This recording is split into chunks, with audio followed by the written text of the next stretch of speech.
Good morning, everyone. My name is Jill Ross, and I am the ASNT Secretary. Thank you for joining the call today to discuss the proposed bylaws revision. I would like to introduce the elected officers participating in the meeting.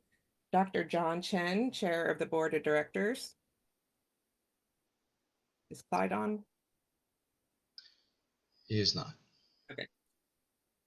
Mr. Clyde May, President, is not present, and Mr. Jason Riggs, Vice President, is not present. Also joining us are members of the ASNT Board of Directors who are here to listen to the members' questions and comments. Let's start with some meeting rules. This meeting is open to ASNT members only. If you are not currently a member, we ask that you sign off now. All members will remain muted until we finish presenting the proposal. At that time, we will invite members to raise their hands in Zoom, and we will call on members individually. When your name is called, unmute your line and say your name, and then state your question or comment. We will then mute you before responding.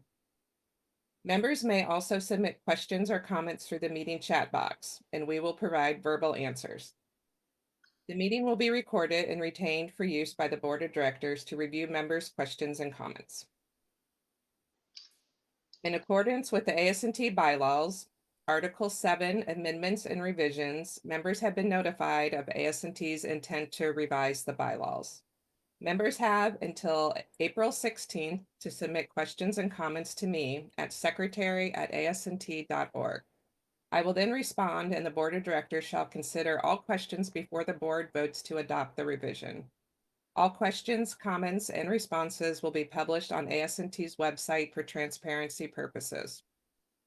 Chief Executive Officer Neil Couture will now describe the proposal and the rationale supporting the revision. Thank you, Jill. The Executive Committee proposes the following changes.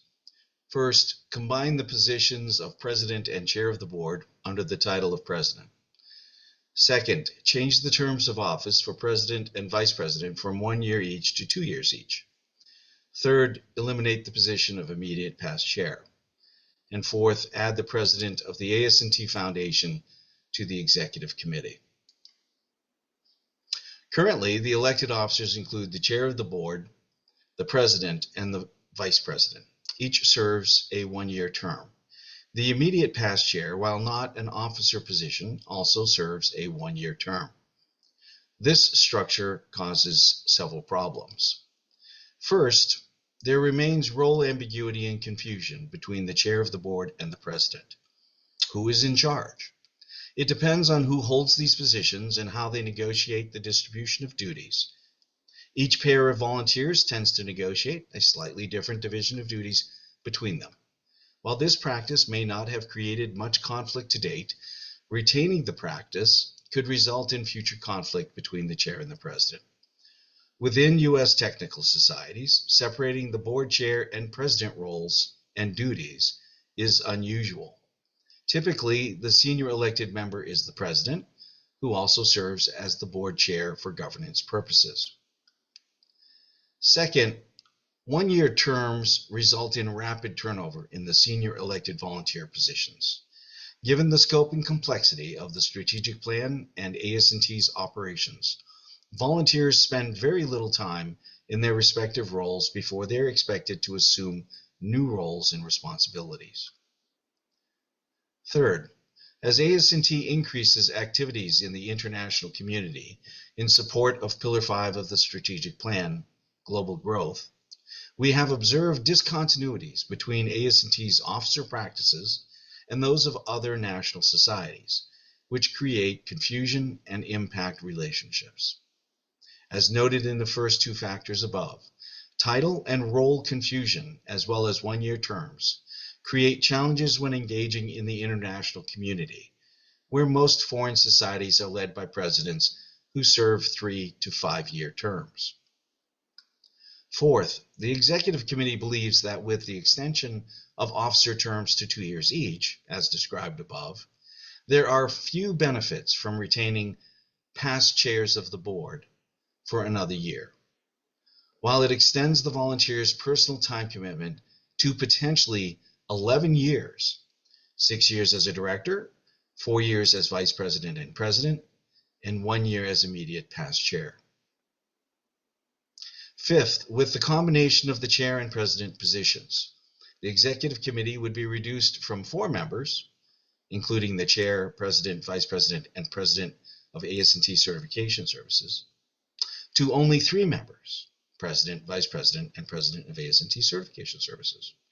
To retain the size of the executive committee at 4 members, and following the precedent and current practice of including the president of ASNT's major subsidiary units, the executive committee proposes adding the president of ASNT's second major subsidiary, the ASNT Foundation, to the executive committee.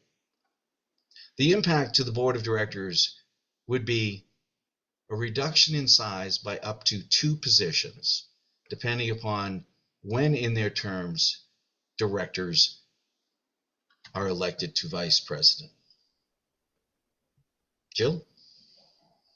All right. Thank you, Neil. I also wanted to clarify that Jason and Clyde are both on the call today. Okay, members are now invited to provide questions or comments on the proposal.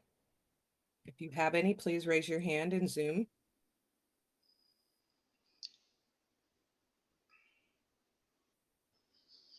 All right. Not seeing any. We will move on.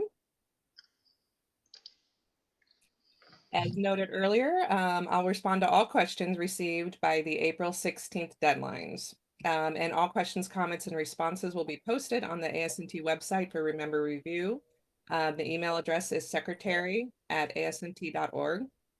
The board will review and consider all questions, comments, and responses before voting on the proposal at their June 9th meeting. We will notify the members of the results of the proposal by June 30th. Thank you for engaging in the ASNT bylaws revision process. We appreciate your time, attention, and engagement in your society.